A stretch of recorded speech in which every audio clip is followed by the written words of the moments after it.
And as we remembered September 11th on Wednesday, for one family, the attack on Pearl Harbor was remembered as well. 83 years after the attack from Japan that drew the U.S. into World War II, a Washington man has finally come home from that war. Eric Wilkinson from our sister station in Seattle shares his story. I'm leaving for Honolulu November 29th. Don't know when I will get to the States again. This letter to his parents is likely the last contact Ralph Kyle ever had with his family as he prepared to ship off to Hawaii after enlisting in the U.S. Navy just prior to the attack on Pearl Harbor. He and his best friend went down to Seattle and enlisted in the Navy. And I don't know why. Someday, if I'm lucky, I'll find out. Kyle was killed aboard the USS Oklahoma December 7, 1941.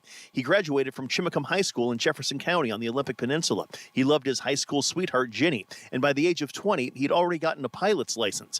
But Kyle would never see his 21st birthday. It had a ripple effect all through the family. Certainly his parents never were the same after that. Kyle's remains went unidentified for 78 years. His parents died never knowing what ultimately became of their son.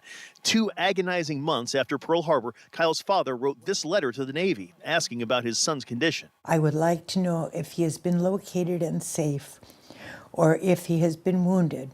I would sure like to know. For nearly 80 years, there were no answers. Kathy Kyle Crozier, Kyle's cousin and last remaining next of kin, had been working for nearly 2 decades to fulfill Kyle's parents' wishes. When out of nowhere, she was notified her loved one had finally been identified.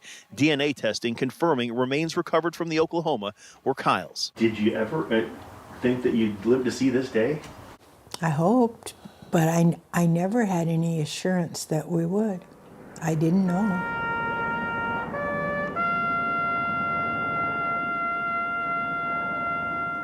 Now, 83 years after his death, Ralph Henry Kyle is laid to rest at Tahoma National Cemetery. Kathy says she chose September 11th to connect the 2 darkest days in American history and to honor all of the everyday guys who paid the ultimate price in service to this country.